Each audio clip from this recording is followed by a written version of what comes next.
irritable. Irritant. So The term was. with impunity. Impunity. Oh, I didn't forget. To catch and to have somebody that was No. speaking, have their husband actually. I If messed you up. said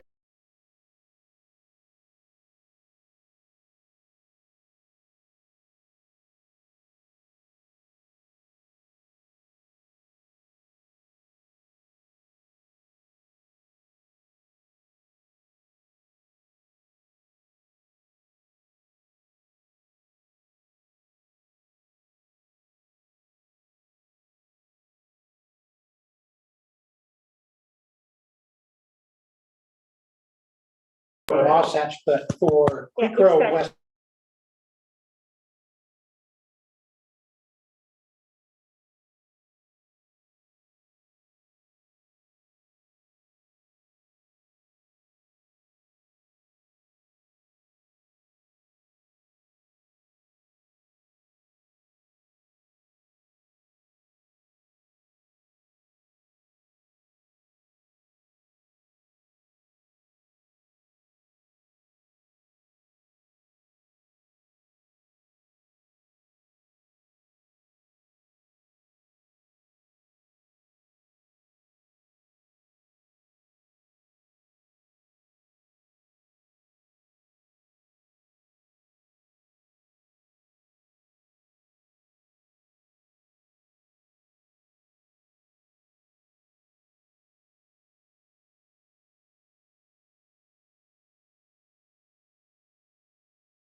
Great.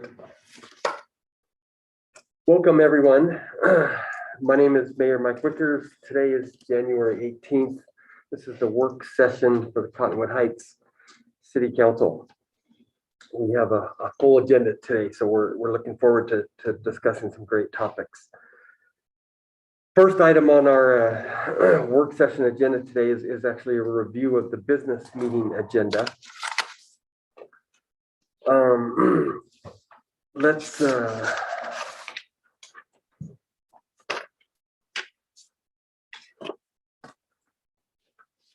Councilmember Newell has agreed to lead us in a pledge of allegiance today. We'll look forward to that. Item 3.0 on our business meeting agenda is an autism awareness award. And that will be introduced by our Sergeant Tazoy. Chief Russo, anything you want to add about that? Yeah, so you understand the genesis of it is we feel we have a program and we input people who have those sort of struggling with disabilities into our system, so the officers are aware of it when they're responding to the calls, and then we receive training on how to deal with those type of issues. So we've gotten actually very close to the instructor and the director of the program. She comes herself to teach her classes. The guys wanted to do something kind for her and her program, so they hosted a program where they allowed them to grow beards for a month or two, and they had to pay for the privilege of doing that. And they raised $1,500, $1,700 or something.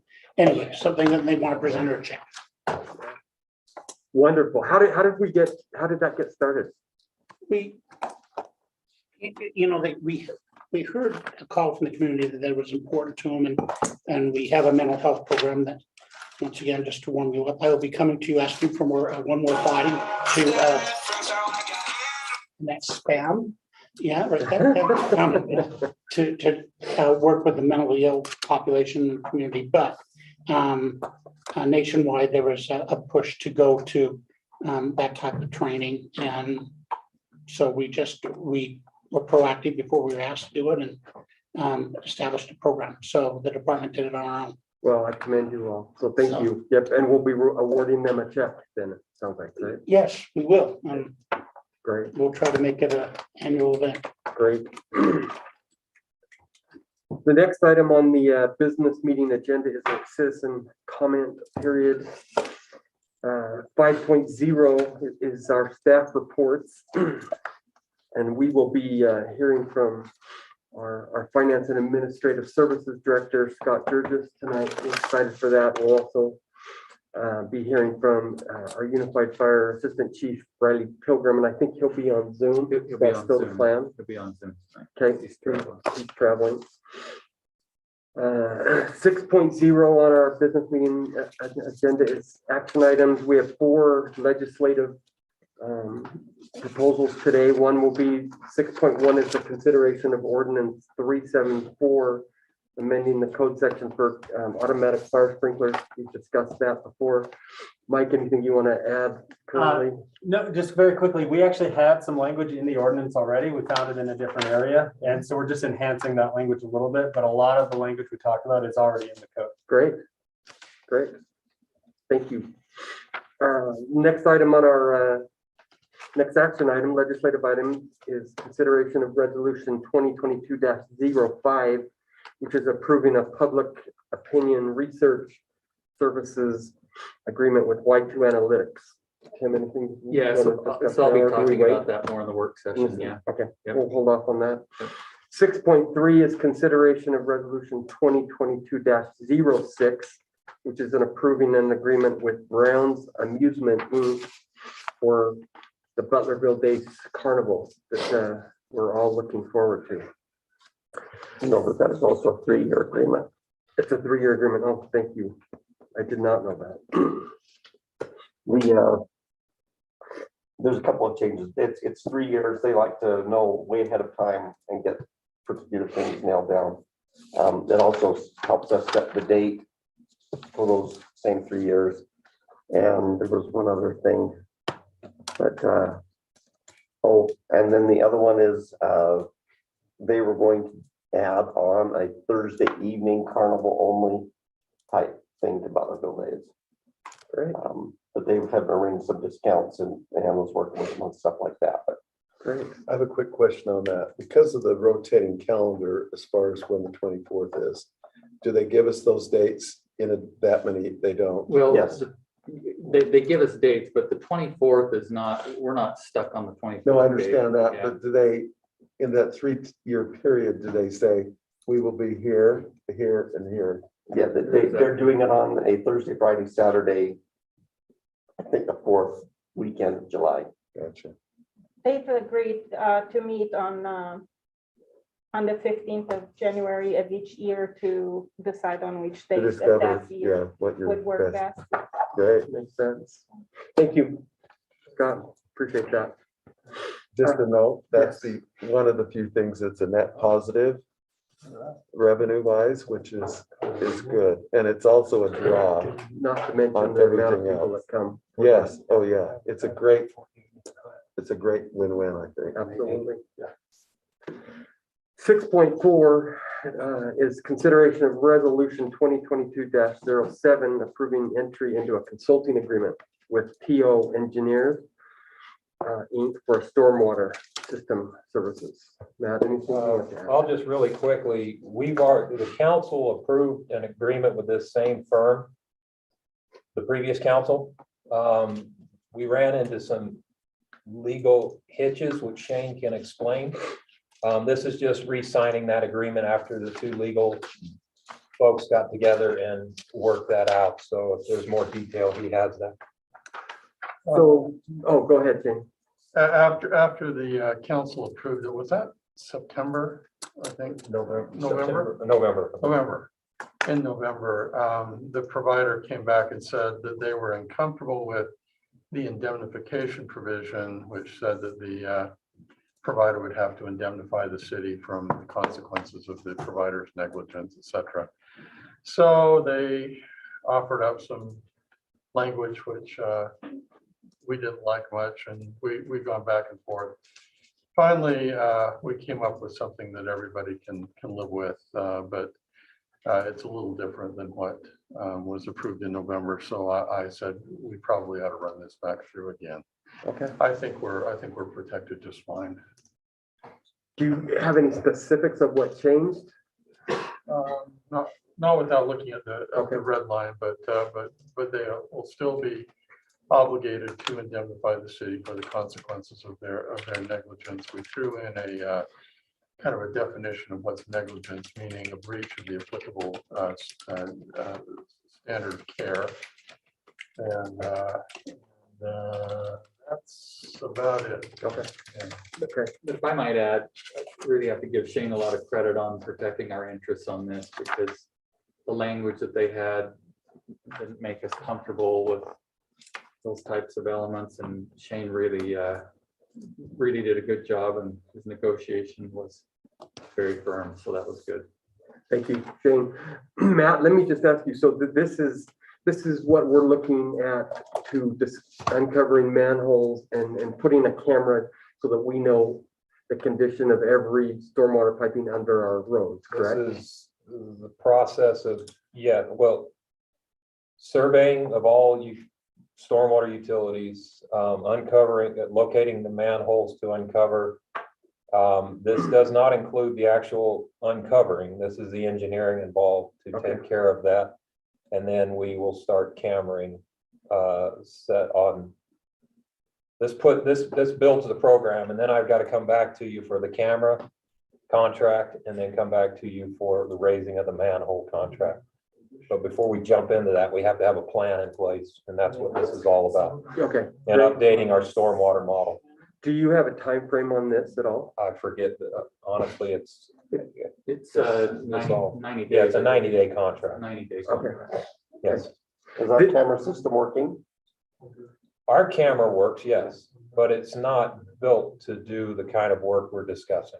Oh, It's more localized camera working that ours does. When we have problems, a local issue of a flooding issue, or trying to figure out why water's not draining through, we can run our camera through, but we don't have the staff or the equipment to camera the whole city. This doesn't exist. So this is a really important issue for me, and something that I talked about a lot. I feel as a city and as a council,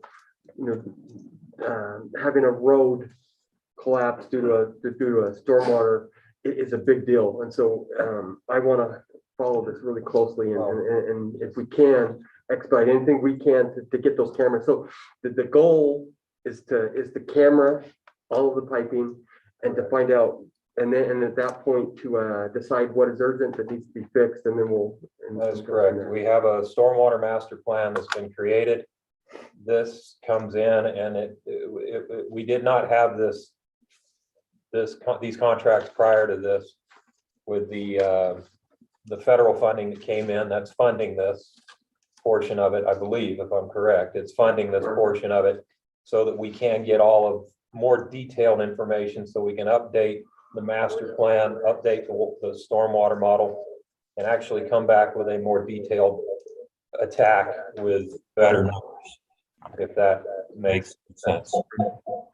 Thank you.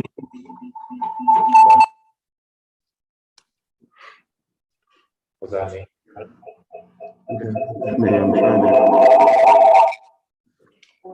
Better, Wrong.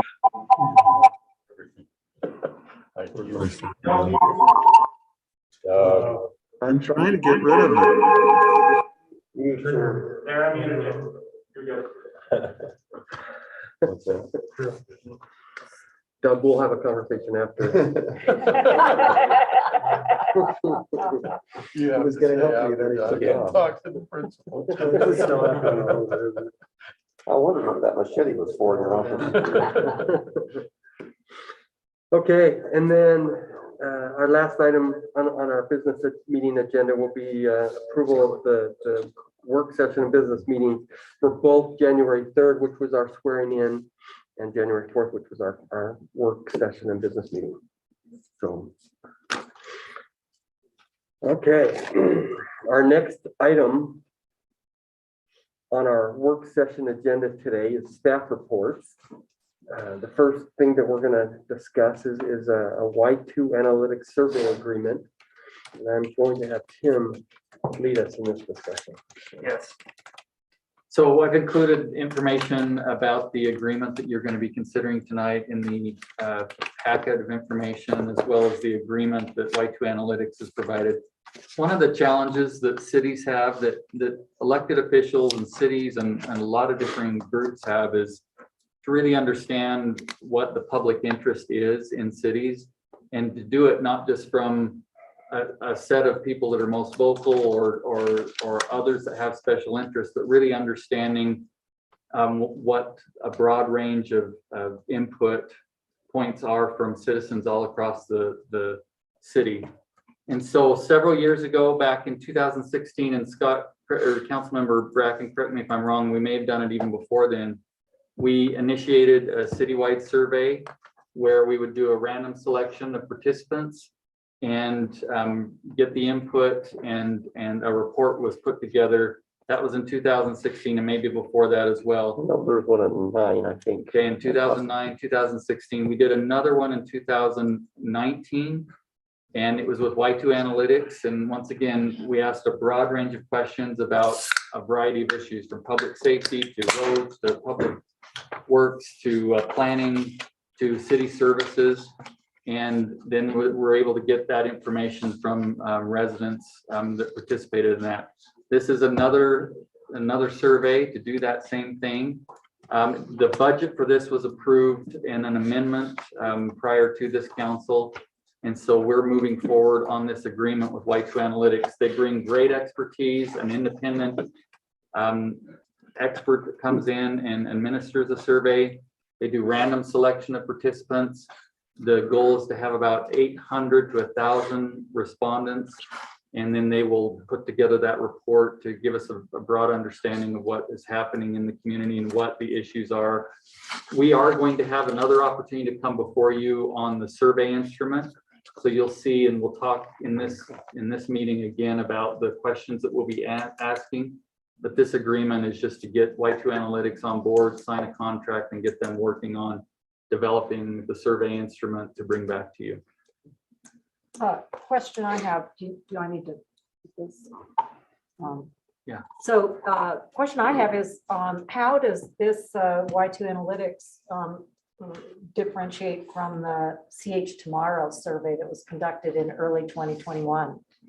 Yeah, so this one is random selection. So it's different than the 2020 Tomorrow. That one, anyone can provide input in that survey.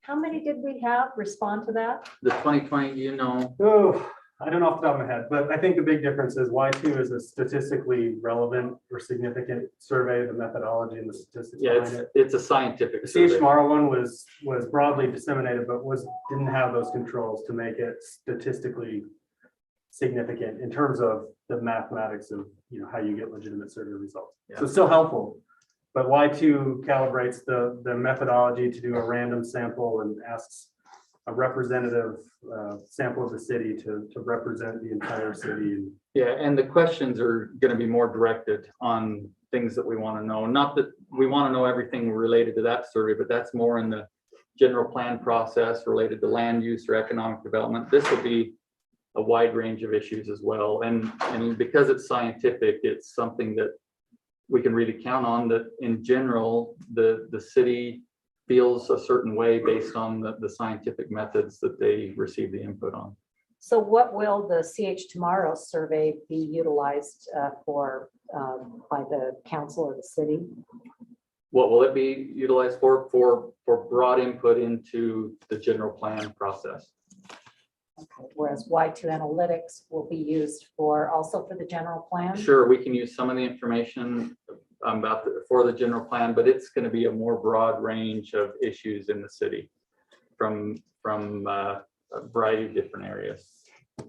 Will Y2 come before the council at all before they start that process? Yes, we will bring them in for a discussion about the survey instrument. That'll be the next step. If you approve the agreement tonight, they'll be working on that instrument, and then we'll bring them back for that process. And then we'll also bring them in at the end of the process as well, once the report's finalized and the survey is done. Right. Any other questions, comments? Okay, thank you, Tim. The next item under staff reports is a public works building discussion. And we will have Matt, you want to lead this discussion for us? Can I just give an introduction Yeah, to this?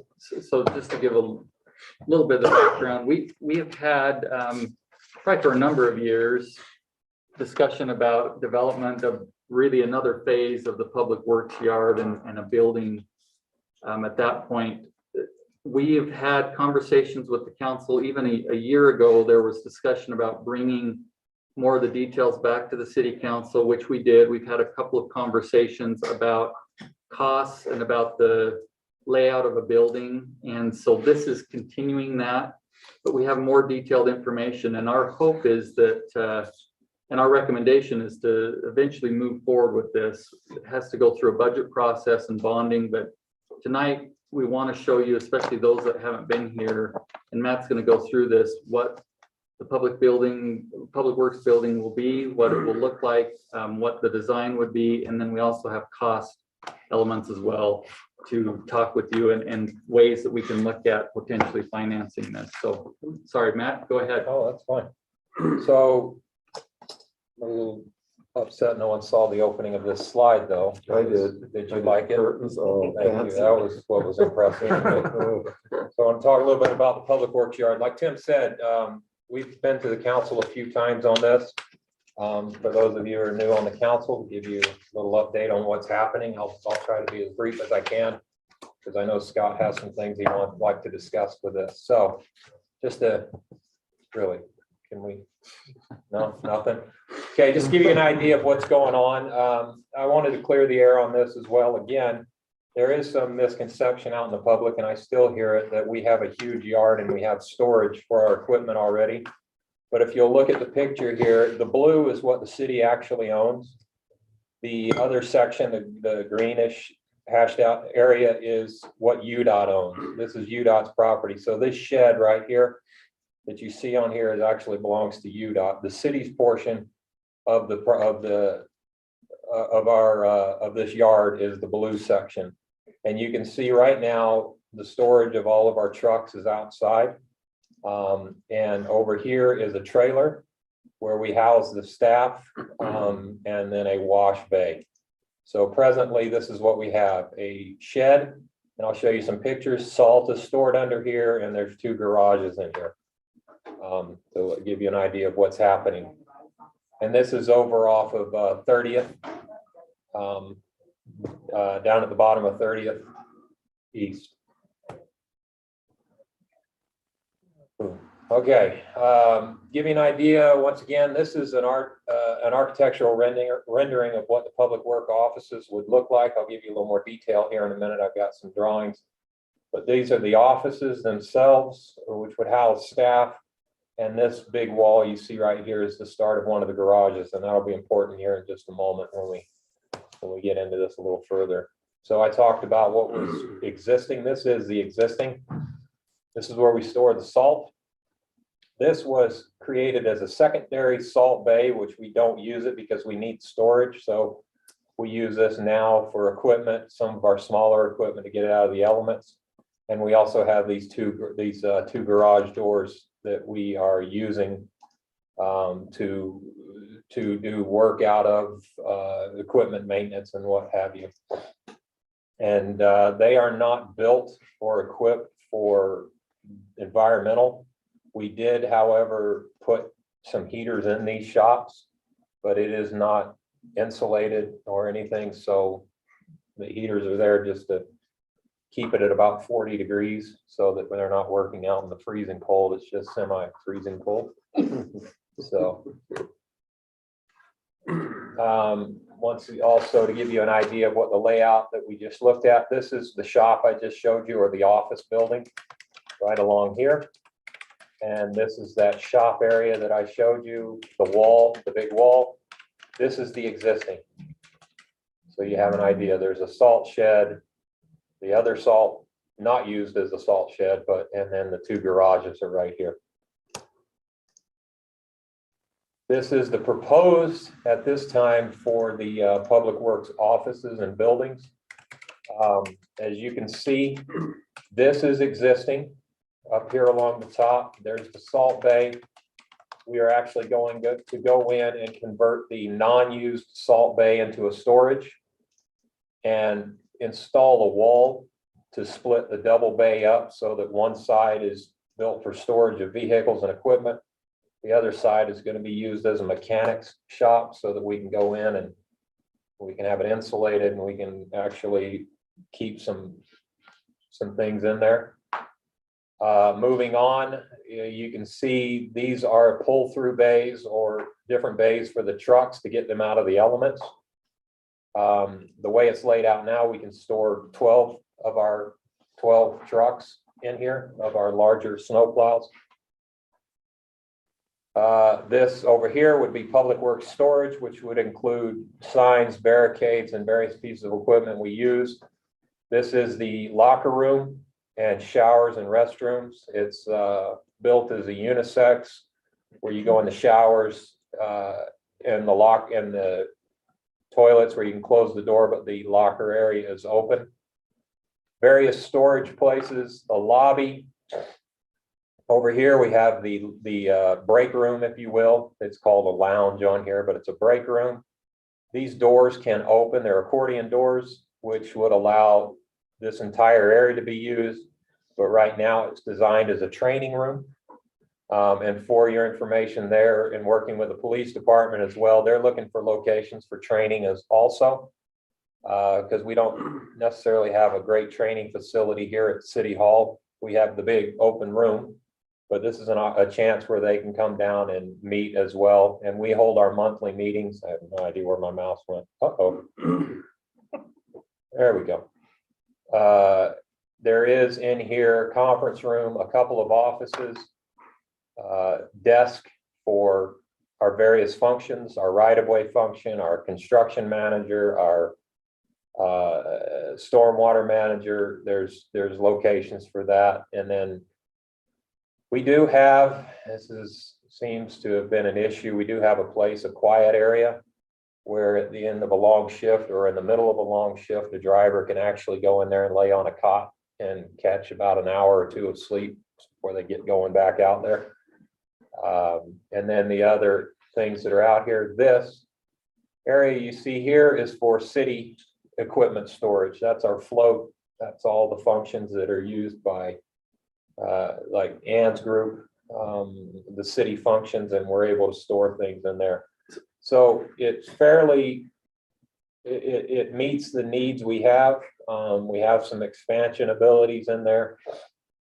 But this would take away, as Scott will talk a little bit about it, our storage that we're paying for on a monthly basis and bring everything under one roof and go from there. So before, No, before you move on, Yeah. one of the benefits of this and correct me if I'm wrong, that not only would our vehicles be protected from weather, which is a big deal, they would also, because they're stored, they would actually be able to have salt in the truck ready to go at a moment's notice. Whereas right now we have one truck that's ready to go, and then when a storm starts, we have to get every truck into a bay, put salt in, and so this would be a big efficiency improvement for snow And removal. correct? yes, correct. And I'll talk about that here. Okay. You are correct. That is one of the purposes of having a shop. If I can, I want to talk really quick before I move on to that about this area. Like I said, right now our staff is working out of a trailer. Really no wider than from me to, well, not even quite this wide, and they're living in there, if you will, eating in there. Everything is in one big open area. That includes the restrooms, that includes privacy. There are no locker rooms. So these things, I just wanted to point out that this is a way to kind of improve, if you will, staff's way of life when they come to work as opposed to where they are. But May I add to that? So all of you either will or have had the opportunity to go out during these heavy snowstorms. And when they're spending so much time in those trucks, and it's tiring when you go all through the night and then you come back. I've been with the staff when they've come back and they're resting and in that facility, that they're all sitting in chairs like we're sitting in. That's about as comfortable as it gets trying to rest. And so I want to add just what Matt said and just clarify that it is critical, in my opinion, to have this type of facility. Other cities have them, and they have places that are more conducive to being able to rest and relax and have some downtime space, which is something that we don't have. And I've gone and talked with staff when they've been there tired after a long shift through the night. And having this to me is so critical for them. One, number two, the efficiency is huge too, like has been mentioned. The last couple of months, I've received calls that, we see some of the trucks still down there and it's been snowing for a while. Well, the reason they're still down there is because they're loading salt. And it takes us quite a bit of time to get every truck loaded with salt. Whereas we could be so more efficient, like you said, in getting it out.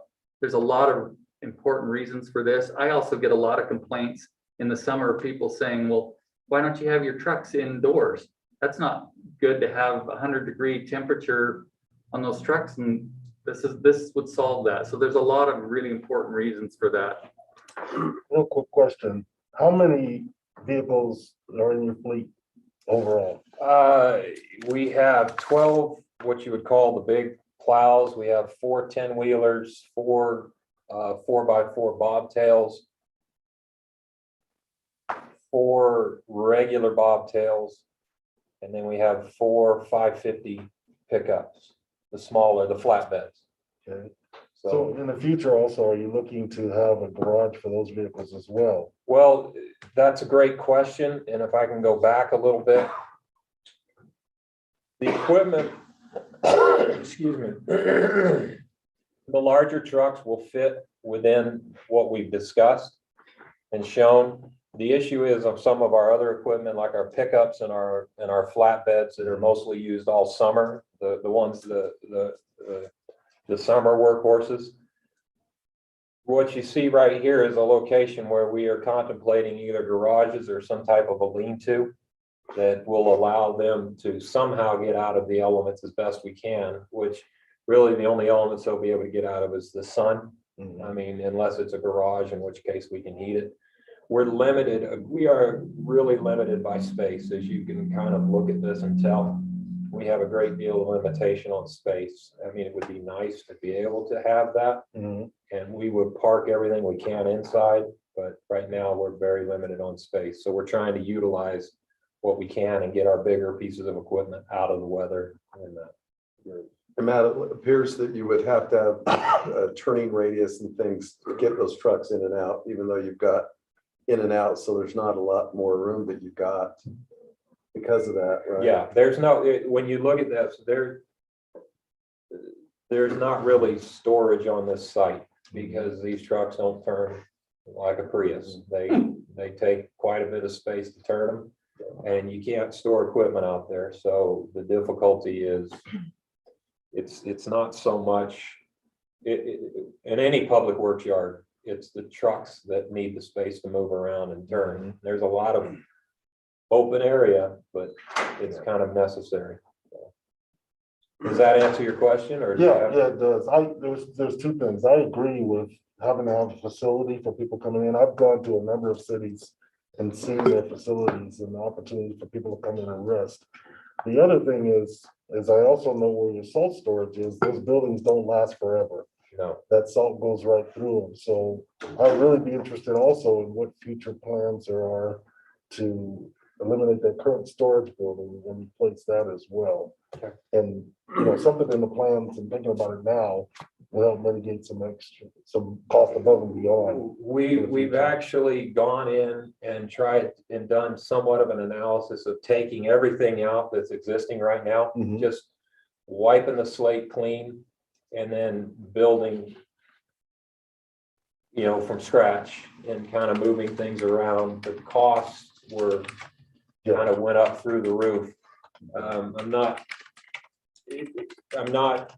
It's a small space, and the city was needed to get in salt storage in a hurry because of the rules and regulations that are involved. Yeah. When I first got here, we were throwing tarp over the salt in a mud field. That's how we were doing it the first year. It was kind of rough. So the idea was to get this thing built. It had a location and it got built. So we're working around the elements that we have. Yes, we do need to address it. It can be improved, and we should look at it. But if we do that, we would be expanding on the existing shed and going higher, wider, and a little deeper. Okay. Those would be my, I guess if you could say my wish when that occurs. So we're leaving space for those to happen. Yeah, I'm with you on that because I know the impact of that salt, and I know. Yeah, the salt, Loading the trucks to become a real big issue in a small area like you got Is there. there any way to get a lifespan estimate on the current salt bay? I would have to look and see what they are. When we empty this out, you can see the salt that's in here right now. When we empty this out a couple of times a year, we try to keep it full. It gets emptied out. We'll go in and power wash the thing out, and we'll seal the concrete and the steel again. We'll just kind of keep doing that as a maintenance every couple of years to try to expand it what we can. But you can see, and to your point, council member, it is a low ceiling.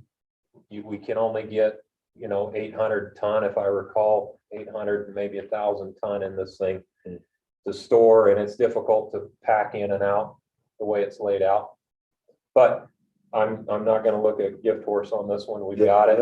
It's covered, and we're pleased. When with we what originally have. cited it, we did have at least the concept of the office and how it would fit on the site. When you wiped everything clean, how much more utility did you get out of the site? We got a couple more garages, pull-through garages, and a bigger salt bay. And And we changed, like the wash shed, we got quite a bit, but it was a couple of million more than what we're talking about. Matt, is your front loader presently stored inside or outside? That is outside. And that is a lease loader as well. We lease that annually. Okay. We're responsible for the bucket and the tires, but everything else, that's if we keep it washed down all the time. And the quiet room has, what's the capacity on it? A 4, 3. 2 or I 3? mean, we're talking camping cots. We already have, we just toss them in there and they can bring a blanket and a pillow and lay on it. So Matt, we don't have any beds for this facility, or we do? On this one, the one existing, the No, In trailer, the new one, in the new proposal. no, it's just a room, quiet room, dark. So nothing close the more door. than a cot. That's really all we're talking. Okay.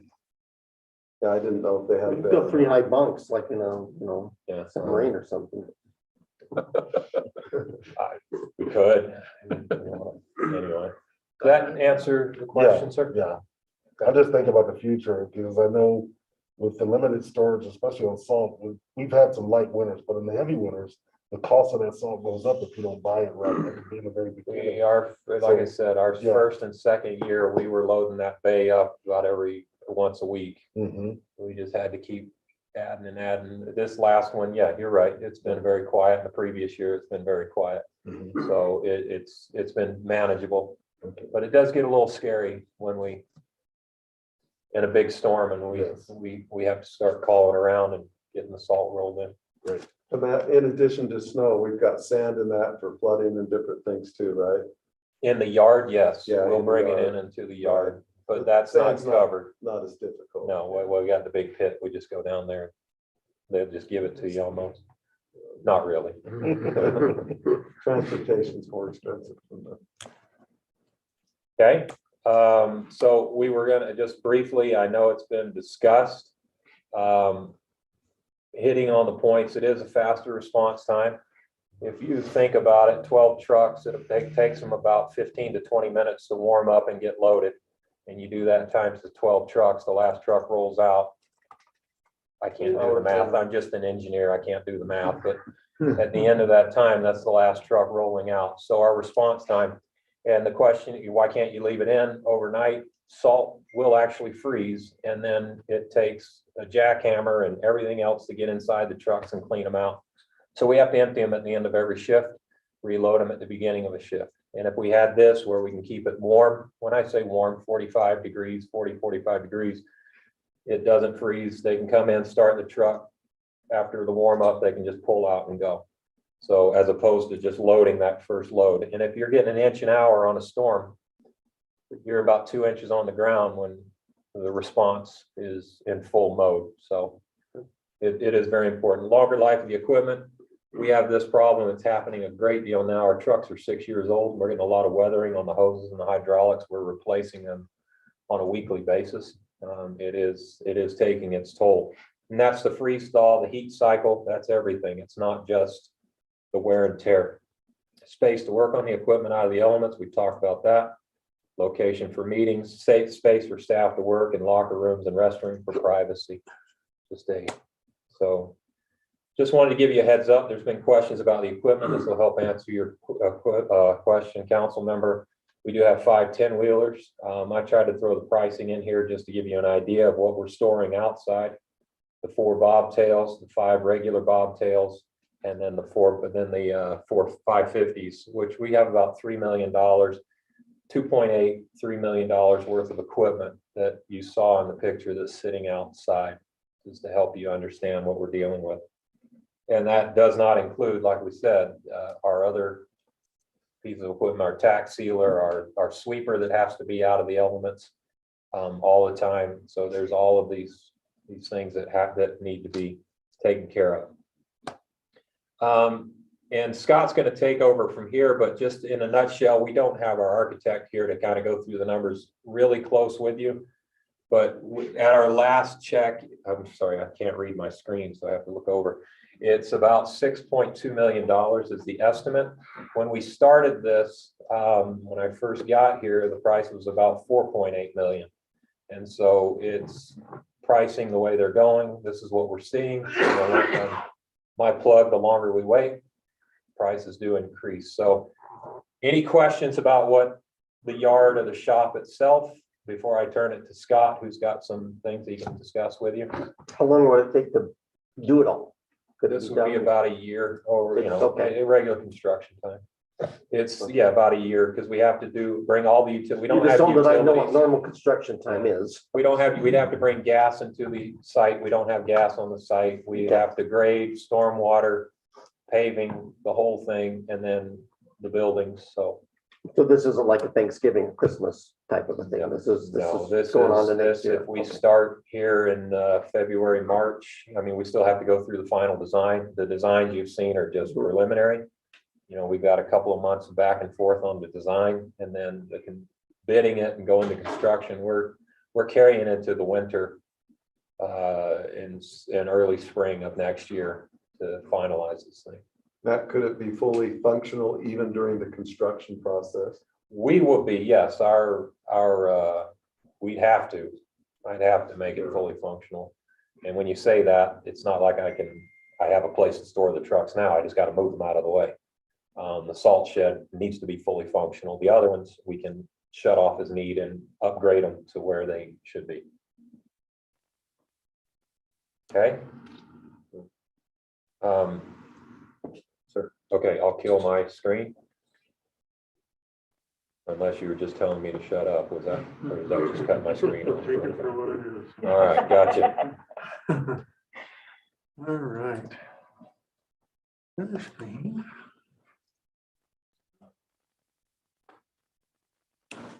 Okay, so this is kind of a quick rundown, taking the cost that Matt just shared, $6.278 million. If we run that at a 3% interest rate over 20 years, that would be $422,000. Just a quick note, when we did the refinance of our 2014 and 2016 buildings, the rate that we got was slightly under 2.25%. If we could get that rate, it would save us an additional roughly $28,000 a year. The rates probably are up a little bit beyond that right now. It'd probably be more in the 2.5% range if we were to do something today, but we just don't know between now and when that would close. So just to hedge it, I'm putting 3% on there. There are some savings. So we're kind of claiming the savings that went with the 2014 and 16 building bonds that paid for this building as it sits and the land around it, as well as the land and the sheds that are existing at the public site. And so we felt that that was an okay. Yeah, so just for council members that were not aware of that, we just did a refinance on that at the end of last year. And the savings for the city was about 80,000 on this site. So, and that's an average annual savings. It kind of fluctuates a tiny bit over time. Currently, the trailer that is over there, we're renting for just under $26,000 a year. And then there are, I think it's 5 cube storage units that are utilized by various departments within the city that we're paying just under $15,000 a year for. And then the other item is that we would need to add additional funds for both power and gas. And this is an estimate, and it might be a little bit high because the building would be very efficient with LED lights and things like that. It's also a lot bigger though, and we don't currently climate control much of our storage unit areas, and they're very small in terms of square footage, where it would be much larger that we would be climate controlling. Not at a high rate, but 45 degrees still takes a little bit of gas to make that happen. So it would be a little bit of a high estimate. So if we add from the 422,000 on down, it would be about 315,000. That cost could be as much as, maybe say $25,000 better, depending on the rate at the time that we close in on the bond. So we just have to kind of wait and see what happened with that. So it could be down to a net annual impact of $300,000, somewhere in that range. A couple other quick options maybe to talk about. We could utilize a down payment kind of an option. Say if we had some extra funds available, whether it was from our general fund, whether it was from our stormwater fund or elsewhere, where we could put, say, $1 million into it as a down payment option. That would reduce our bond payments, where we could do something there. And then the overall debt service cost can be shared between the stormwater fund and the general fund of the city. About a third of our public works costs when it comes to personnel are stormwater fund related. And in talking to Matt, that's probably about the ratio that we could potentially claim for the building.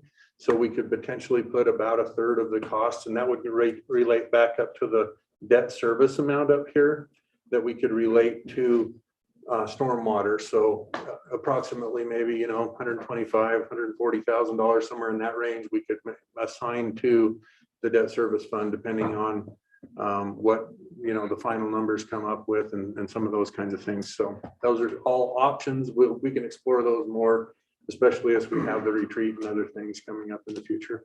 Yeah, may I say something? So we're gonna have this on the retreat discussion as we look at revenues and expenses and prioritizing what we want to move towards as far as budget processes. So if you're comfortable with us starting to put together some different options to look at funding this, we can do that. We'll talk about that at the retreat, but also we would like your direction on if you want us, and we can do that at the retreat also, but if you want us to start moving forward with this proposal. Because what Scott just talked about with different scenarios as far as funding this, we can really get that prepared for you to consider as we move that forward. So I guess the bottom line is this something that you want us to really start working towards putting together a proposal for you to consider for final approval? I definitely have a high interest in moving forward. Let me, what's the same? I feel the same. I know that this has been a discussion for a while. We ran into a few snags with the fear of what COVID could do to us, but I know what it's like to have vehicles inside and outside. We all know from our personal vehicles, but especially on the company vehicles, they get baked and fried all summer, and then the winter hits them. These vehicles are hauling salt, the most corrosive thing you can imagine. And so once you wash them off, they're okay throughout the summer, but all summer, tires, the hydraulic hoses, all those things go. I know I've had vehicles that unfortunately have had to be outside. This is a very, it's very needed. It's not a luxury is what I'm trying to say. Yeah. Councilmember Burrell, Bracken. I would like a little bit more clarification, and perhaps there's going to be a more extensive report, but in terms of the life of this new building, and I'm a little confused why, if I understood the numbers of the fleet, there's 12 salt plows, but then there's another, as I count this up, 17 vehicles that would not, are there a significant number of vehicles that there will not be shed for? So that is an additional cost that the city will incur? Part of the layout was in the question. It's not set. We have a total of the 12 plow vehicles, and then we have the smaller trucks, the 550s. Those we talked a little bit, they'll be either parked under a lean-to or in a garage area. So those pickups, we get them out of the elements as much as we can. So the lean-to is part of this project? Yes. Oh, I see. Okay. Correct. I am not interested in it going through as is. I would, if it's not a huge draw on time, I wouldn't mind seeing the pencil marks for, okay, we ended up putting this in the wrong place. It's gonna be a lot harder to fix it once we have an entire building up. If we did fix it, what do we get out of that extra? And is it worth the $1 million or $2 million or whatever it happens to be to fix it? Or did you already come up with I that? can have that for the retreat for you to look at for sure. We've already done it, so I just need to And you pull it just up. said it was kind of too much. Well, I deemed it a little higher than, not that I deemed it a bad price. I just thought I'd have a hard time coming back to you and saying I need 2.5 million on top of what we've been discussing. To You're an change, engineer, not a to politician. clean the plate, the palette and start A over. politician would start with the big numbers and, oh, but I can't give you 2 million back if you like to do this. Sure, sorry. But it's already there. I don't have a Okay. clean palette to work off of. I'm kind of going off of one that's already there. Let's look at that. But I will give that to you. You can, you know, That'd I'll be give great. you. I'm curious. Sure, not a problem. Okay, let's, yeah. Okay. Move forward. Right. Thank you. I guess my only other comment was I would probably like to see more than, is 2 cots enough? Well, the size of the room, we can adjust it. We don't, yeah, when you have a night shift and you're running different shifts, you have about 8 people running at the time, 6 to 8 people. So not everybody can shut down at the same time. We got it, so. I want to make it too nice. Nobody falling, they're all asleep in there. We get sleep number beds. Thank you, Matt. I appreciate it. Thanks for all your work with that. The next item is going to be our ARPA funding. We'll have our Economic Development Director, Mike Johnson. Thank you, Mayor. Yeah. Just pull up here.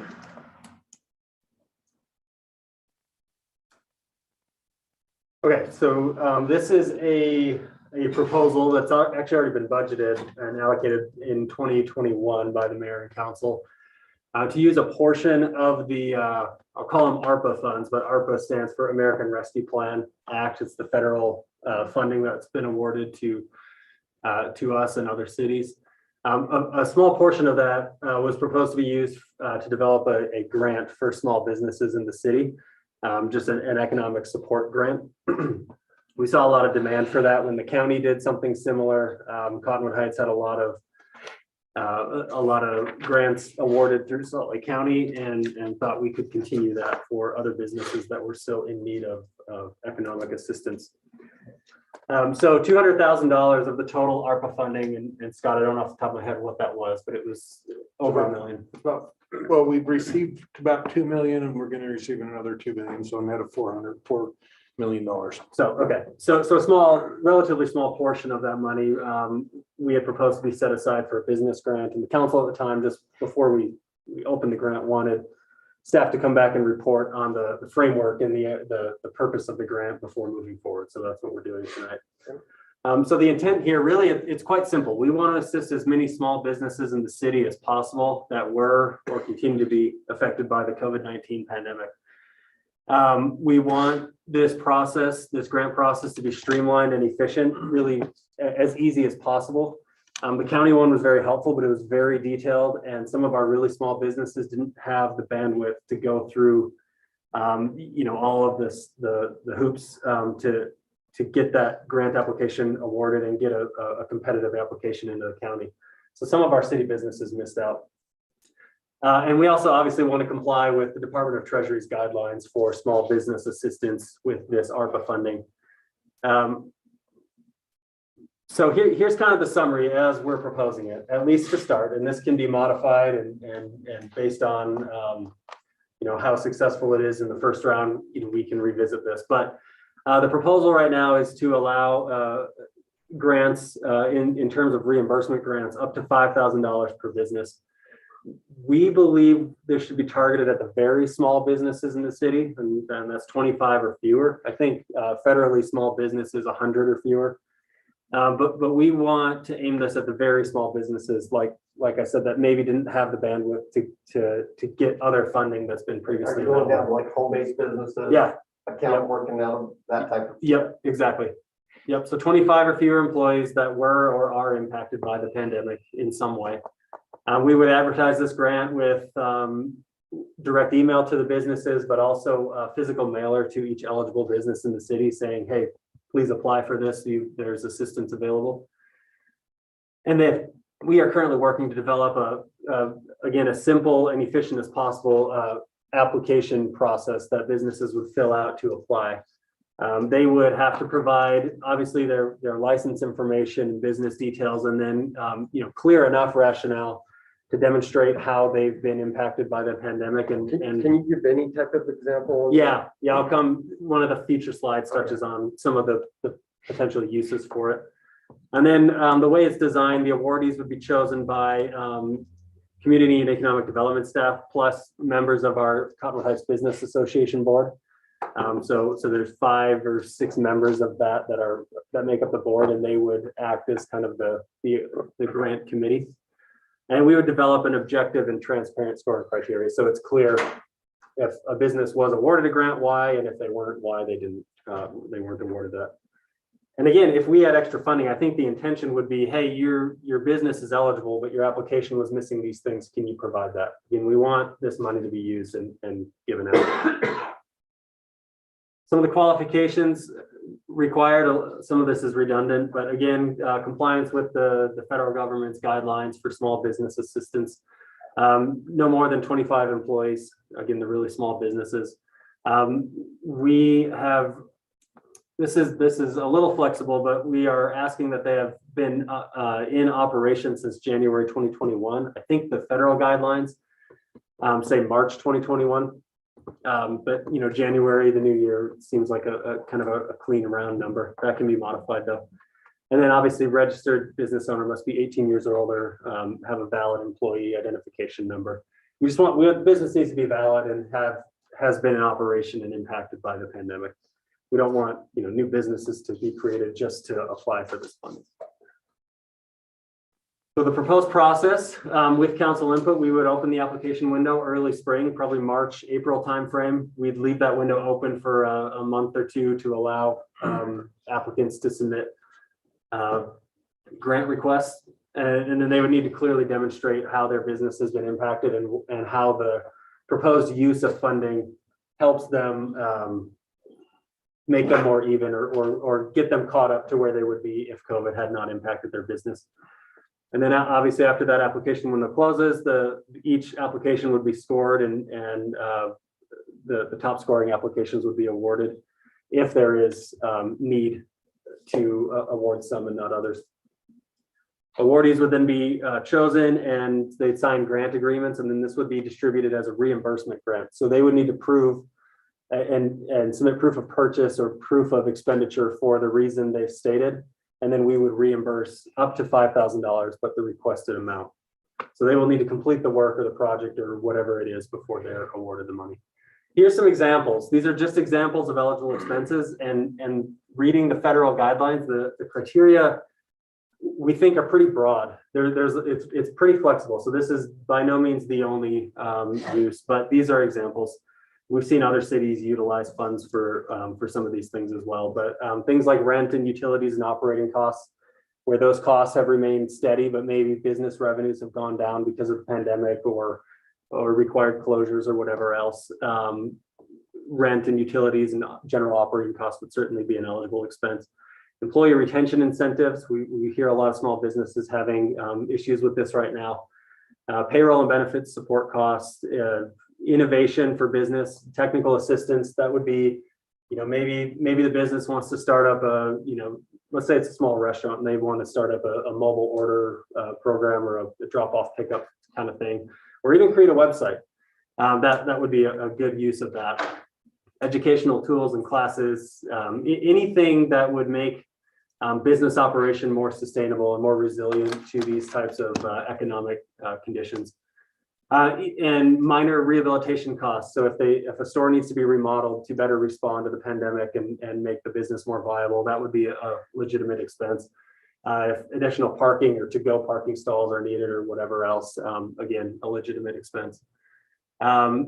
For micro businesses, this is one that we've explored a little bit and need to continue exploring. But if it's a very small business, some childcare and transportation costs could be covered here. There would need to be a clear tie to the economic impact there from the pandemic. And then general business promotion, social media, direct mail, renting billboards, coupons, anything to get the word out for a business to help it, get customers back or just get customers out would be eligible. Various signage and sponsorships. Again, this is just 12 bullet points as examples. Generally, though, if they can tie their requested expenses to being required or greatly needed due to the impacts of the pandemic on their business, it would be an eligible expense. So I'm trying to figure out how a business would do that, especially a really small business. Yeah. Do you have an example? With rent, an example is, hey, our normal revenues were this, and since the pandemic hit, our revenues have been down this, and $5,000 would really help us would help us kind of get back on track with rent, so we can, And so we'd make them submit tax returns, that's profit and loss coming, what? could be that, yeah, just proof of revenue loss from pre-pandemic to post-pandemic. That evidence is going to be different depending on their use. If they, say it's a restaurant and they only have dine-in seating, and they can say, look, our reservations have been down. We've had to not open our doors some nights because of staffing issues or whatever else. We want to start this to go, we want to build this to go area to help with that. I think that's a legitimate use and pretty easy to demonstrate. And that's why we have a board. It's not one person awarding these grants, it's a board. Determining that the proposed use is legitimate, can be tied to the pandemic. And then again, we would have them make that expenditure before awarding the reimbursement. And they need to submit clear proof of purchase and evidence that they used it for what they said they were going to. This is not very restrictive. I know the one issue that I've seen, because I've been through this process back in the PPP, and it was a little bit daunting because that was at the beginning of COVID. And now a lot of the small businesses are getting hit again with mainly employee shortages. Right. And being able to get the products you need now are getting extremely, your source is drying up. So this to me seems like, I know it's daunting for small business to do this because you think, am I going to be able to spend this and verify that I'm doing the right thing? Right. This is obviously much more, has a freer reign, so to speak. The one thing that concerned me about PPP is the blatant misuse of the money. Right.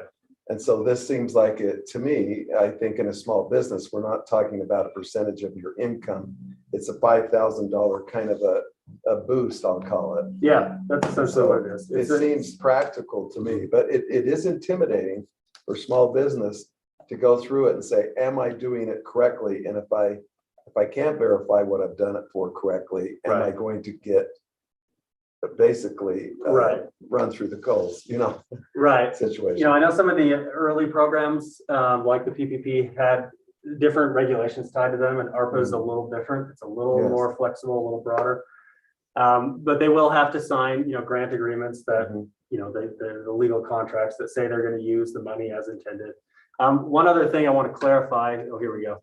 After council input, we will submit, we being me and our economic development specialist in my department, a full program framework and criteria, and more detailed than what's here, but we'll submit that to Tim and Scott and Shane for review, just to make sure that we feel like we're covering all of the necessary guidelines and addressing any concerns. And then we'll begin promoting that grant and start implementing early this spring. And would Sheree Martell be involved with this? Yes, and I think what we'll do is we haven't determined who's going to sit on the grant committee quite yet, but we will have a staff member available to assist businesses if they have questions in preparing their application, or is this eligible, is this not, should I submit this, what do you need? We'll have a staff member help with that probably will not be on the board that awards the grants, just so we have assistants in office that there's no conflict of interest there. We want the grant process to be objective and transparent, and but we will, again, the goal is to help businesses apply for this. We don't want to make it so restrictive that it's impossible to apply. We're not looking to turn away applicants, but we've got to have enough evidence to show that there's been an impact and that this will help that. So that's the whole goal, is simple, very small businesses, and we want to find the businesses that maybe missed out on previous opportunities. Great, thank you, Mike. So if there's no questions or immediate feedback, we will tentatively move forward and keep preparing this. Again, get it to Tim and Scott and Shane for review and probably move forward probably March or so. If we don't use all the funds, don't have enough people apply, where would those go? Well, we have till 2024 or something to use these funds fully, so we could do another round next year. We'd probably just wait, or vice versa. If it's wildly popular, we may come back to the council and say this has been very popular, would the council consider additional funding? But if we can't use all of the funds, we come back through the budget process and budget amendment to reinstitute them and do another eligible program. Okay. So, or project. If every applicant were fully awarded, it's 40 businesses, which I don't know if that's the right number or not. I don't know exactly what the demand will be, but we're really going to try to get the word out, because I think there's a lot of businesses that would greatly benefit from even this relatively small amount that might not normally apply, and you want to see them and get them to apply. Okay. Thanks, Mike. Thank you. Next item is the Racket Club Circle parking petition discussion. And Yeah, thanks. go again. I don't have anything new on this. We just, like we talked about in the previous council meeting a couple of weeks ago, the council per ordinance is required to make a decision on this to vote within 30 days. That will be scheduled for the next meeting, the first meeting in February. So we wanted to just bring this back for council discussion to see if there's any follow-up questions or concerns or anything. I'm happy to go through anything again if you'd like.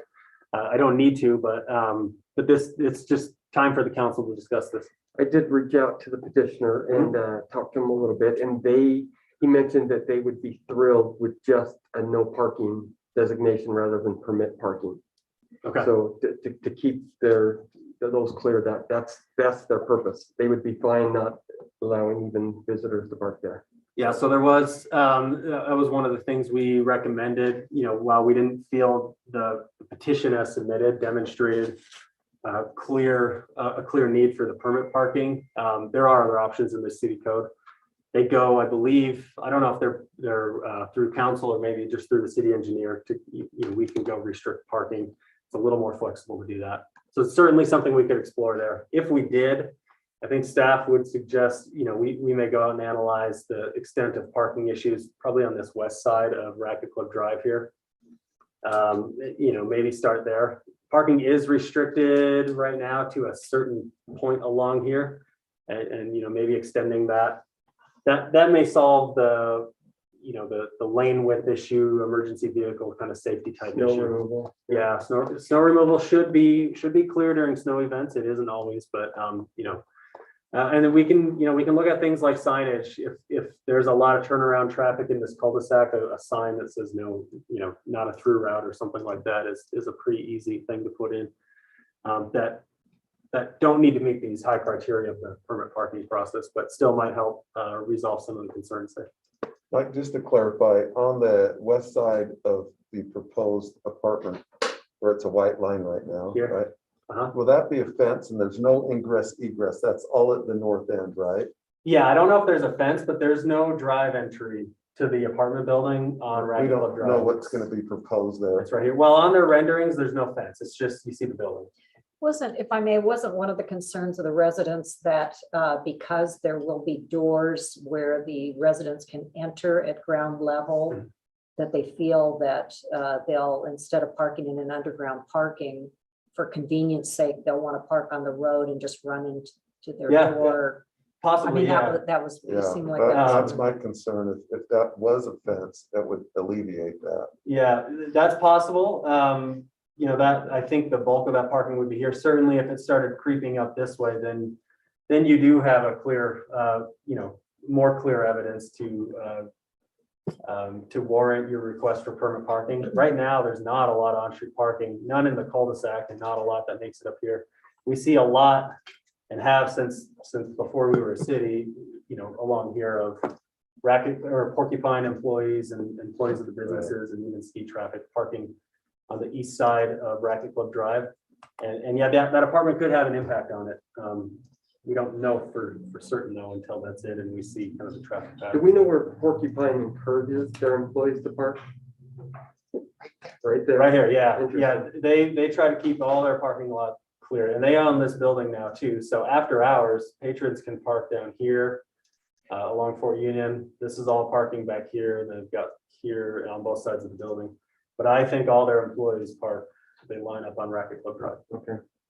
Is the parking, see on the other side of Fort Union, you see that parking there? Yeah. Is that seasonal or is that used a lot? That's just a public parking lot. That's just, and who owns that? The city. City. And so is that, I know people don't like to cross that busy road to get to Porcupine. And They, that way. yeah, they could, I think they could use that. It's I just wonder if the employees could, rather than parking on this road, to park over there. If we had an easy way for them to get across there safely. Catapult. Yep.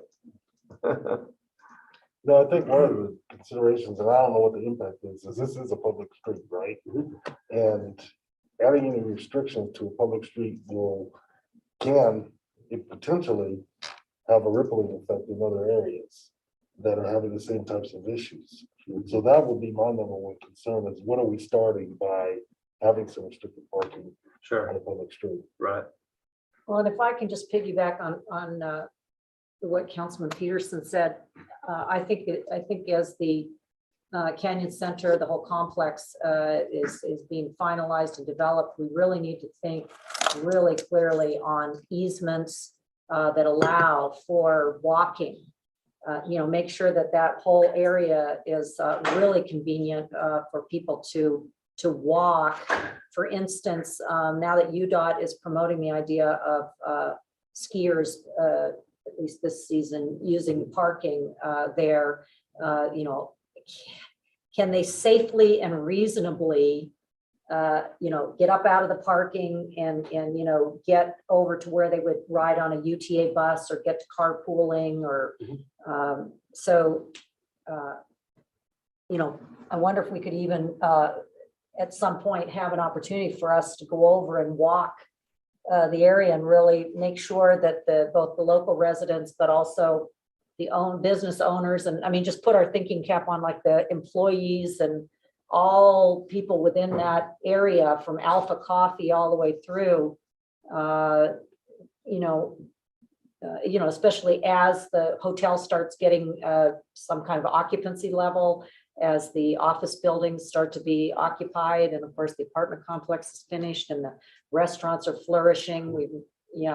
At least I'll speak for myself. I'd really like to walk it and make sure I believe just right up here, you can get right out to the road and even through, you can get straight up no, whether there's a bus stop there, I don't know. there isn't. The bus stop's up, it's up here. So I want to recognize what Councilmember Newell said, and I think that is a concern, that you don't want to, just do something and then let other residents. I do feel a little more strongly on this road, that the resident sent me a picture this morning of a Nicholas Foods big truck that was trying to find 8 settlers that turned on that street and came up and took them a half an hour to actually turn around. It was a big, and so you add an apartment building and a office complex, and I think there's enough there for me that that there are some issues with that street. And Yeah, so- certainly it's an area undergoing quite a bit of change compared to what's been there. And this is one of the items on your council retreat. So I think, these more broad policy-based resolutions are probably really good to bring up next week at that. Agree. And like I said, there is some no parking right now. I don't know off the top of my head how far up this road it goes on the west side, but it does exist today. So maybe that's, a good enough rationale to continue that further. We could certainly look into that. On the west side also, a lot of these, actually all of these, I think are twin homes or duplexes. Some of them have 2 driveways. There's a lot of driveway there. There's not a ton of on-street space to park. So, maybe the impact of a no parking there wouldn't be too great. So you can get one of the little tiny short cars, but you can't. go. Yeah, exactly. Mike, I did notice our city is starting to advertise a little bit more about the availability of the Canyon Center parking. Part of our reasoning of being able to enabling them to build that was to share that parking lot, especially for the skiers.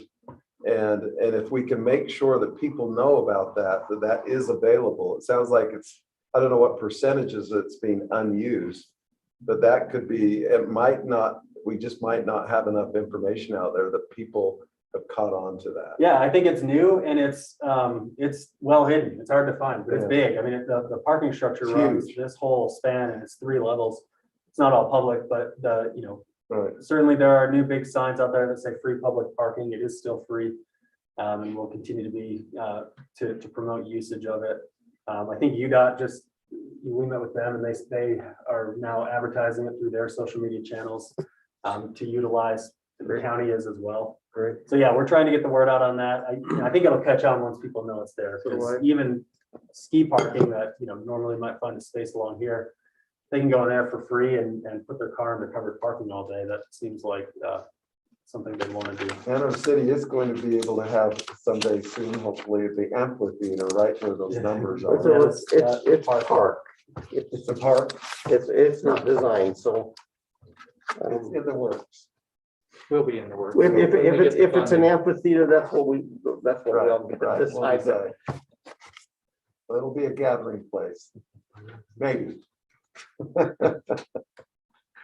So our staff's recommendation on the actual permit parking, acknowledging everything that's been said, all legitimate feedback and good ideas, but probably outside the scope of the permit parking petition. Yeah. This will be back just as an action item for the permit parking in a couple of weeks on the next council agenda, and then the Canyon Center area will be discussed next week at the council retreat.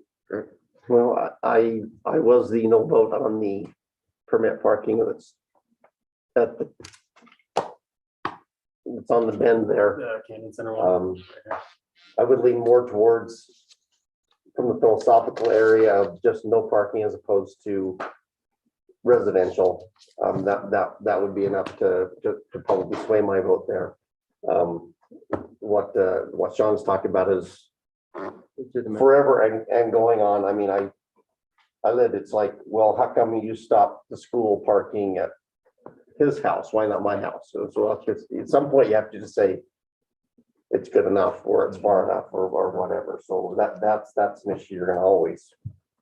That's what I mean, what if that said, I don't want anybody parking for PTA meetings or school assemblies in front of my house at the front of the elementary school. That's the kind of thing we want to stop that snowball from occurring. I think it's crucial that when these developments are made, make sure we have enough parking for other than just 1 car or 2 cars, because everyone in that, if you look how dense that is, there's not a lot of parking there, and that's why they're having the issues. Yeah. Well, thank you, Mike. And like Yes. Mike mentioned, we'll continue this in our retreat. So we'll have some more discussion before we have to make a decision on what we want to do. So thank you. Next item is a review of the city budget timeline, a hugely important issue for us in Finance and Administrative Services Director Scott Burgess will direct this discussion. All right. So that's about as big as I can make it and still kind of see side to side through here. The only thing that's passed is this, and I'm already late in getting this out. And so I'm gonna have to try and work in getting that out to our department directors tomorrow. This budget timeline, there are certain dates that we have to have. We can't alter the dates for the meetings. So many of the other meetings can be altered and flexed and moved, or we can even switch a meeting. If we had a budget committee meeting scheduled, we could switch it with a compensation committee meeting. There's not problems with that. Maybe we decide that we've done enough on compensation. We don't need to have additional meetings because we've kind of solved all the questions that are out there.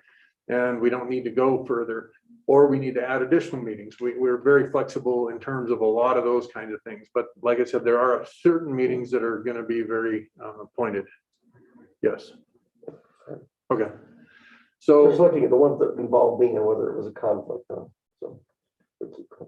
So the big thing that will be coming up, and I should have moved the order of this one. Last year it was in February and I omitted moving the order of this, but January 25th will be the council retreat. There will be a lot of budget impact from decisions and direction that's given at that point in time. And that will be welcome, at least for me, I'm sure to a lot of the department directors as well as we move forward on that. The city manager will meet with the finance directors to give direction based on a lot of the things that are learned in the council retreat, as well as other meetings that occur.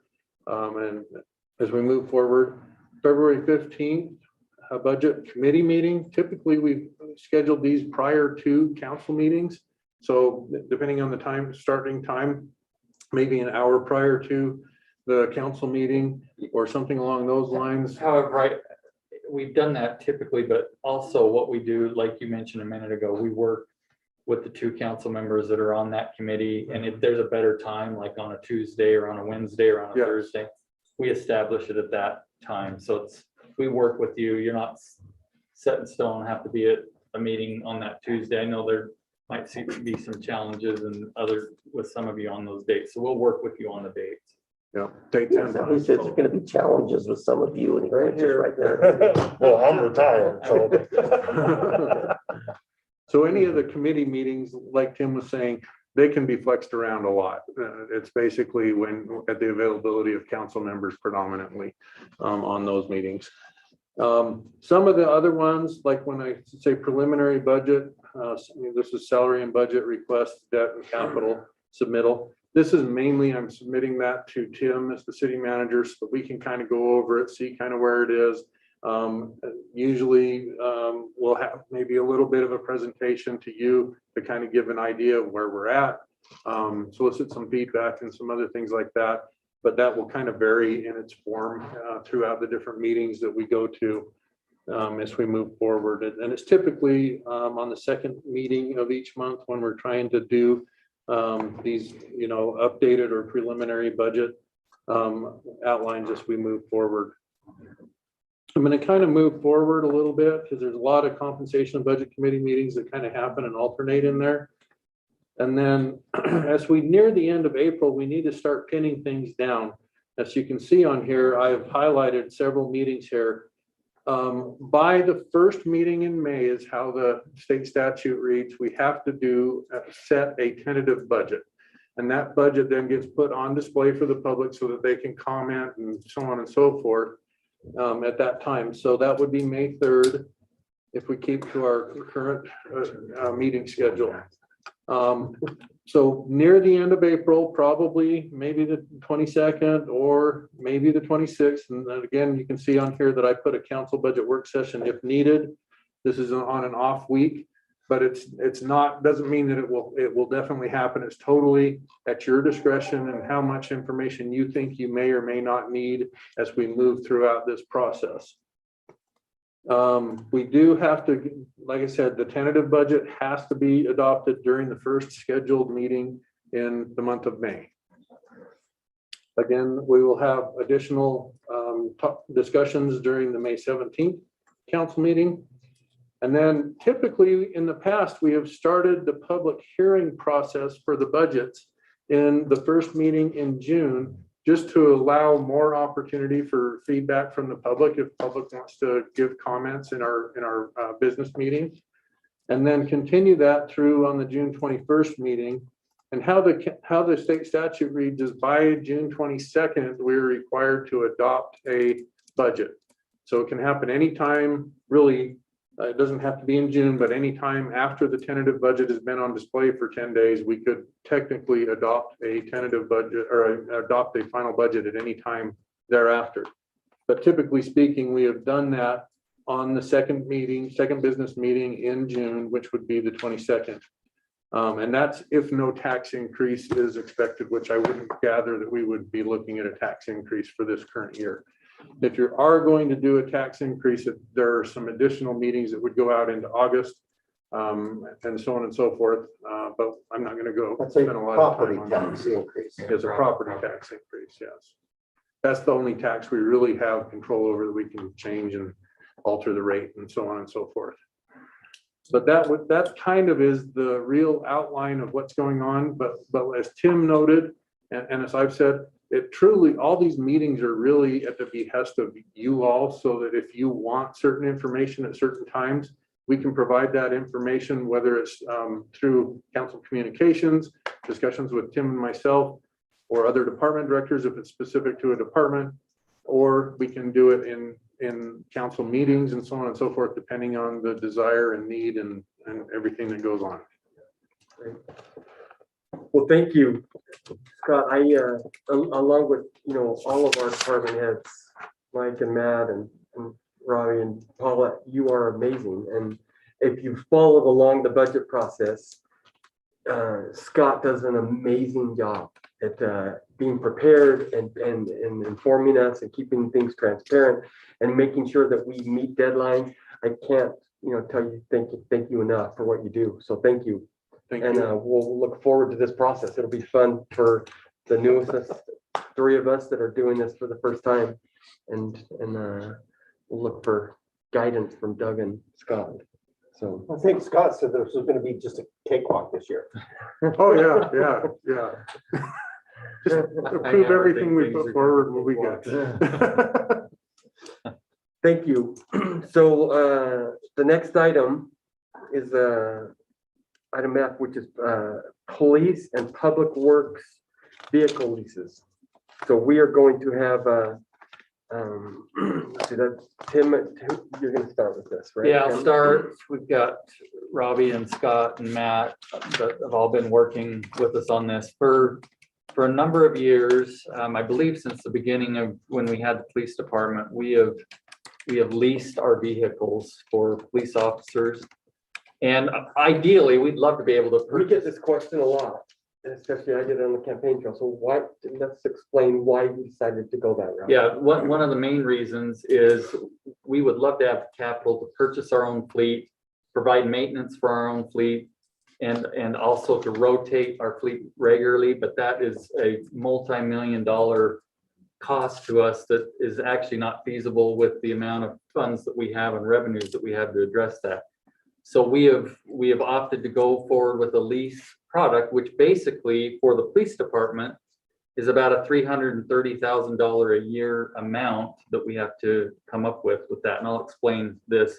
It's all outlined in my memo, but because of that, the feasibility of buying the fleet, maintaining the fleet, it's not feasible with the size of the city that we have. So we've moved forward with this process. A couple of years ago, we went through the lease process. We were able to work with Chief Russo and Scott, and we're able to save the city about $70,000 in that process as we've looked through the different types of vehicles that we can have. So let me just walk you through the memo and I'll outline some of the things related to that.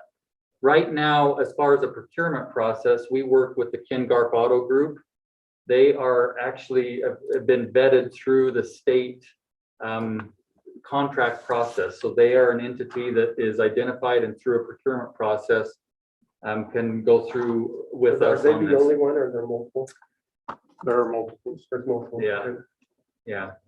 So anyway, we went through that. They're under state contracts, so we've been working with the Ken Garf Automotive Group.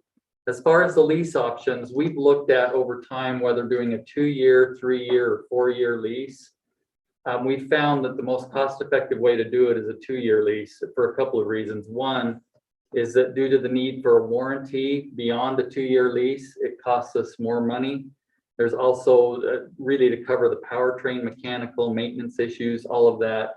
We would have to purchase more warranty or not have a warranty, and it could cost us more money. In addition to that, what we do with the lease program is there's the buyback, the dealer buyback component of this. And if it's under lease, they can sell these for more. So we get more for the buyback The portion. of it. residual is fantastic comparatively, what I've looked at, because that was a big discussion. Yeah. So anyway, with that, the 2-year lease costs us less to do it every 2 years, about $40,000 to $50,000 less from our evaluation than a 3-year, 4-year, based on those reasons. We have the number of vehicles with police, 42 vehicles proposed. We have a different mix. Now, we have a different terrain up here. We need trucks and vehicles that can get around in the snow. So we have the mix of vehicles, which I've outlined here, which includes 34 F-150s and then other trucks and vehicles as well. You can see that. So In addition, we've looked in past about sustainability options, looking at electric vehicles. It really is not very feasible for us to do that. Even with a hybrid model, it'll cost us about $6,000 more per a hybrid model on this as well. And so per vehicle, Which was $6,000 more over the 2-year period. over the 2-year period. Yeah. And one part of the problem, Tim, sorry to interrupt, Yeah. the leasing options are very limited on electric vehicles still, right? They are, for the type of vehicles that we need, they're very limited as well. Okay, if you don't mind me, because Robbie was really glad when Chevron finally came back and said we're providing tier 3 fuel to your fleet now, because I was all over his case, and it was just coming out. I knew if you had a 2017 or newer vehicle, and this went to the sustainability, that emissions can go down as much as 80% per car. And so I knew we were on a 2-year lease, so all of our fleet was in tier 3 capable. I just wanted to make sure we were filling up with tier 3 fuels, which we are, and we have been doing. That's been one of the other immediate benefits. So as soon as that hit the pumps, we were already reducing our emissions by an enormous amount. Yeah. So I remember the day you called me about that about 2.5 years ago, and we actually included that in our sustainability plan as well with what Eventually. we're doing there. So eventually, correct. it's Correct. over 30 minutes ago. So anyway, that's that component. So the overall annual cost change with what we're proposing this year for the police vehicles is $21,000. We're very pleased that it's within that tight of amount. We're going from 338 to 359,000. All that's contingent upon the interest rate we get on the financing of this as well. But basically what we're estimating is that it's about a $21,000 increase. Now, this is an administrative matter in general, but you're gonna have to be evaluating the agreement and the financing options, which we'll bring back to you. And we certainly get asked about it. Yes, and you get asked, but this is the most cost-effective way. We've evaluated it. Chief Russo has, Scott, and myself. Do you have something? Yeah, one note is this also assumes a 3% interest rate on the loan. And if we can get that down closer to 2, we could be in a break-even situation. Great. So we'll just watch that. I just hate to promise you we can get better than 3%. I'm glad that we probably are definitely not looking at anything over 3%. But that's a good thing. It could save us additional money. And the chief has mentioned just one, this is the vehicles. A lot of the, are we on the on-year or off-year for changing out the equipment? No, Because we I'm do on it- here for the equipment that you're Yeah. talking about. Equipping the vehicles, we did, that's not a 2-year changeover, that we've been doing that on a 4-year. We do that for, Yeah. this is the year. We This is the year, so we'll be having new lights, sirens, that type of stuff. Yes, what he's talking about is we get the vehicles and they have to be equipped, lights and siren and all the equipment, and the cages, and we keep those for 2 cycles. Because they'll last for 2 cycles, so this is the year. And I just asked if that was included in that number, and we think, well, if those were the numbers that Dan gave to him, then that's what we got from Ken Garf, so we'll firm that up at our meeting, but we think that they. Yeah, we're meeting with Ken Garf next week. I'm about this. surprised at that number because I know vehicles have gone up quite a lot because of the demand. That's a great deal, if that's what they. Yeah. They increase Yeah. residual. If you look at it, the amount that we're borrowing is going up some. But the resale, the repurchase part also went up. So That might also be that the entire fleet we're selling back to them has now gone up almost Yeah. 25 or Selling it 30%. back for what we bought them for. Yeah.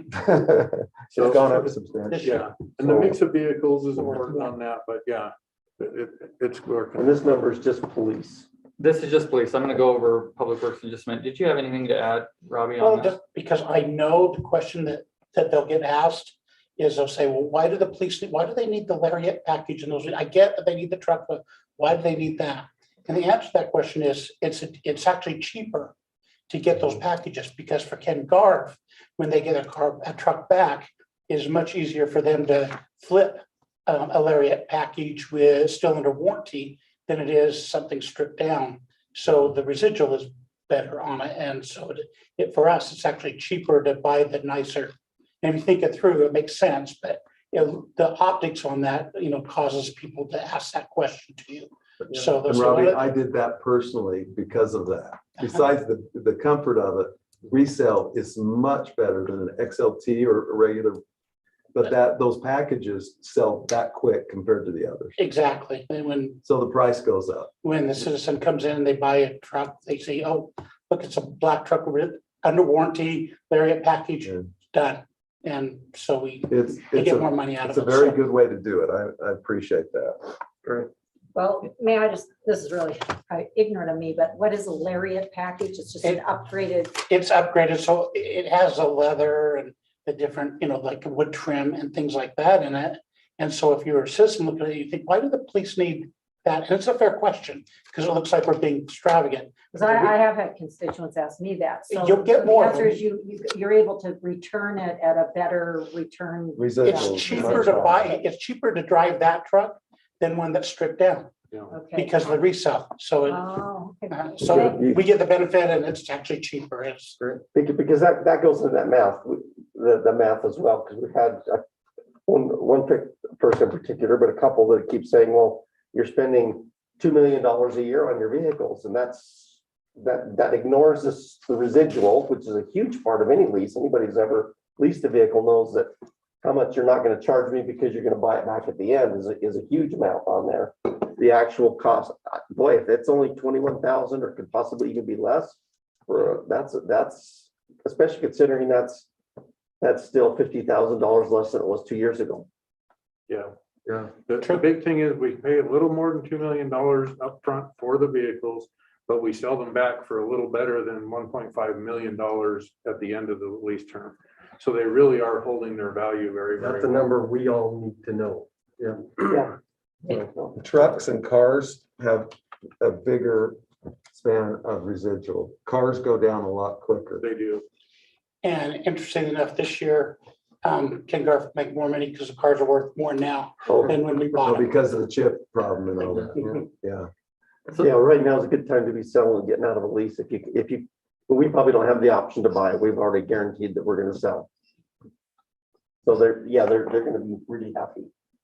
Besides maintenance and all that other stuff. So then on the public works side of things, for the pickup trucks that we've used in the past, we purchased and allocated a certain amount, like to buy one per year over time, which costs us about $48,000 to do that. We've evaluated and working with Ken Garf, we want to roll them into this lease program as well. What that would mean is we take the $48,000 and really sell the other vehicles that we have. And the $48,000 that we have budgeted each year for these, we'd run it into the lease. And we found the cost to be about $41,000. So we'd save about $7,000 if we just start a lease program through the public works. Talk to Matt. Yeah, No, Save total money to know what we're for spending. all of them. Yeah. Yep, That's so we'd for save about 6 vehicles. $7,000 in doing that. We'd roll the leases over just like we've done. And so we're recommending doing that with them as well, which would be That's a still savings, 2-year rotation. 2-year rotation Wow. on that. So the numbers work for that as well as the fleet. Correct. Yeah, and in addition, we're able to sell the remaining vehicles that we have that range in years from maybe, a year or two old to maybe, 6, 7 years old. We can sell those vehicles and we'll get a one-time impulse to our general fund to help offset those. I'm not sure exactly what that would be. We haven't done a total analysis of what the selling prices would be, but I'm guessing between 60 and 80,000 would come in. That's a one-time. So if you looked at that from an offsetting cost standpoint, it's about 2 years of lease costs that it would offset. Not to mention maintenance on the Yeah, other vehicles. exactly. Maintenance would likely go down on them. We did a transmission, was that about 1.5 years ago on one of the vehicles? And that wasn't insignificant, but all these vehicles would be covered in the case like that. So what we're gonna do, unless there's concerns, we're gonna move forward. We do have it's budgeted right now as far as the process, but we have to get the vehicles ordered now. We'll be bringing back the agreements, the financing side of things to you in upcoming months, but we wanted to make you aware of this and we're gonna move forward with this at this point, unless there's concerns. Because it takes you 4 months or so to get the whole fleet in and going, right? Well, this year, who knows? They kind of anticipated us doing it, so they're trying to order cars ahead of it. But it's not just once you get the car, we have to strip the old cars, get them, get the graphics on them, get them equipped and do all those. And you can only do 1 or 2 at a time. And so there's a process. So it takes a minute, not just getting them in, but switching the fleet out. So. Chief, is there any value to the stuff you take out of? Do some departments buy any of the cages or radios? It all goes back to Ken Garf. Oh, it goes back to them as well. Okay. And so we'll be voting on this in the business meeting, correct? No, not this business meeting. We'll be coming back to you when we get the financing worked out and get everything finalized. You'll see an agreement come in upcoming months. Yeah, we can't finalize on the financing till about 30 days prior to, but we can get the structure of that all taken care of before that. But the final numbers to get the interest rate and things, it's 30 days prior to closing. So- And we're bringing this to you right now, so you know what we're moving down the road with as far as the financing with the agreements that will come before you. And you probably said this, but just so we're very clear, you looked at electric or hybrid options. That was the $6,000 more per. Was there? A 2-year or Well, did they offer up residuals on those? Because I know that was part of the problem last time, is they wouldn't even offer you a hard residual on Yeah, the vehicles. what we're doing in this is we have one hybrid model that we're including in this fleet component to see how it works and see if it's something that maybe in the future we can look at more fully. Yeah. You're correct. And the police department supports that. We want that. We just have to make sure it works and it's a good deal for them You want to too. knock off that last 20% of emissions. Well, it does. But Ken Garf doesn't know. They haven't had a lot of experience with taking those cars back and reselling them. So they don't understand, the profit issue of it. And so. may I just say, are there any dealers who have more access to hybrid vehicles than Ken Garf? Well, that's the beauty of Ken Garf is they're so big, they have access to anything we can need or want. And also the vehicles we have to buy have to meet a certain standard for safety and pursuits and those kind of things. Detectives, not as much, but patrol for sure. So we have to there's a certain group of cars that we have to buy, for liability reasons and performance and safety and things like that. We did look at a Tesla a couple of years ago, but it just didn't work out. Well, you had a council member who pushed back on me. They were trying to give me one, basically, remember? Yeah. But I would take it. Buy me a Tesla, and I will assign it out and paint it black and white, make it a dare car. How about that? Well, I guess to be that same kind of a thing. Why are you driving a fancy car as opposed to something that the public perception is more cost effective or cheaper? And think of where these guys live too. A lot of them are still young and there's apartments and things. How do you run power to it? And, and how do we compensate them for the power? And it provides some new challenges for us that we're just not ready for yet. So, thank you. Great. We good with that, Tim? Yep. Okay, so the last item under staff reports is COVID-19 safety and protocol discussion that I'll have Tim lead as well. So a year ago, we were in a different place as far as understanding more about COVID and where we're at. All of our meetings, I believe it was a year ago, it seems like it's 5 years ago, but a year ago, we were doing everything remotely, trying to keep people as safe as possible. Then as things kind of got better as far as the numbers of COVID, we started meeting again. But the great part of it is we have an option for a hybrid model where people can be online or can be here depending on what happens. But I wanted to just have a conversation on what your comfort level was and is related to COVID. The numbers are very high, higher now than they've ever been. I want to talk a couple of things. One, what your thoughts are related to our advisory committees, if we continue to allow the hybrid option or talk to them about going fully remote. I want to talk to you about safety in this meeting, what you feel comfortable with as far as this meeting and the other meetings on where we're at as far as remote or hybrid or in person. So just want to have a conversation about this. We're doing everything we can, we feel, with our staff to try to keep them as safe as possible. We're obviously wearing masks now, trying to promote positive and good health practices as well. And we've been very fortunate, but I worry every single day about more staff members or other people within the city getting COVID, and just wanted to have the conversation on what your thoughts are related to this. I just had a board meeting with the mosquito abatement, and out of convenience and COVID, we met remotely, and it is a great to have the option of both. And maybe we just monitor that and watch that. This last strain seems to be a lot less severe than the first one. I was lucky enough to get COVID before it was popular, and I didn't even know that it existed because we thought it was all in Wuhan, China. But I had to travel to get it. And that was a much different experience than the people that I know that have gotten this latest strain. But I think it's great to see that we have the variability to move and use that source if we need it. And it's to me, it's a great option if we need it. To piggyback, Doug, on that, we had a USA board meeting this morning, and about half the commissioners were there. I attended, and we had about half of them on Zoom. And so the fact, I think that there's a comfort level to allow anybody in our meetings, I think if they'd like to attend by Zoom and don't feel comfortable that they can, and if they do, that they can come. So I agree with that position. No, I think the biggest, excuse me. What a appropriate time to cuss. If everyone goes remote, we need, there was a preamble that the mayor had to read it, that we were reading each meeting, saying that because of under the current law, we can do this. If it's a mixed thing and there's going to be someone actually here at the anchor site, then we don't need to do that.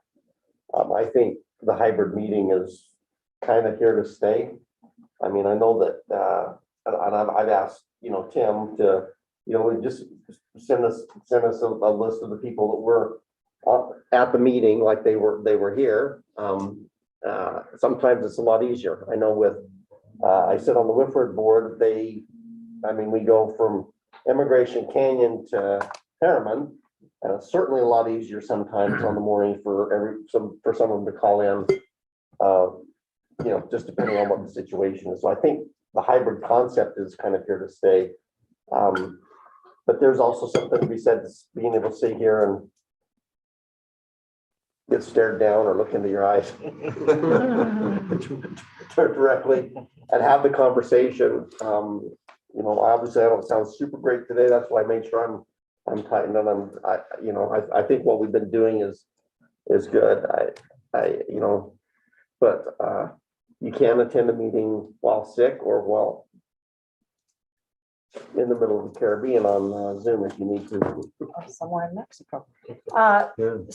And I concur with everything that's been said. It might be helpful to our citizens here in Cottonwood Heights if we can, so this is a little bit segueing, but within this subject, that there was an excellent graphic in the Salt Lake Tribune, forgive my primitive art here, but I cut it out because I thought it was very helpful to see that those of us who have chosen to do the booster shot in the matter of the number of cases, hospitalization, and deaths, it's dramatically less for those who have boosted. And I just think that's helpful information for our citizenry. I don't know if anybody saw that, but I found that really, frankly, great information when people ask, because there's so much confusion going on right now. I found that statistical information really helpful. It was 2 days ago in the paper. I think it's important, because we're new, the three of us that are new, to actually be in person, because that interaction is invaluable. You don't want to be like Doug. It's, he had like 2 meetings, 3 meetings, and it was just like, ooh. I do prefer it. I think we all do. Because when I got in here, it immediately went to Zoom. We started out with Teams, I think. But it's much better in person. But I'm saying if you need to go remotely, especially geographically, sometimes we are different places and you have but to me, I really relish this. I've been through the other for about 1.5 years, it seemed like, but I do prefer this, definitely. Agreed. So as far as this meeting, would it be better to have us spread out a little bit more, maybe having some of the department heads sitting not at the table, just to have more space? I just want to make sure people are comfortable in what we're doing. If you're okay with where we're at right now, we'll just keep doing that, but that's all. I just want to keep people safe. No objection on my end, but yeah, anybody? I guess I don't mind having them at the table. I wouldn't mind more space either. Maybe that's a person, if there's a department head or someone who would rather just come in when called, that's fine. I don't think that should be any kind of a penalty or be looked down upon. Or if they want, I mean, we've had them sit in the audience. That's always been fine. That's kind of, would leave that to you and your managerial expertise. I'll talk to the department heads and we'll, at the next meeting, we'll make a determination on what we do. Okay. So, okay. Great, thank you for that discussion. So the last item on our work session agenda is a review of calendar and upcoming events. On Wednesday, tomorrow, January 19th, it's local officials day at the state capitol and at the Salt Lake Convention Center.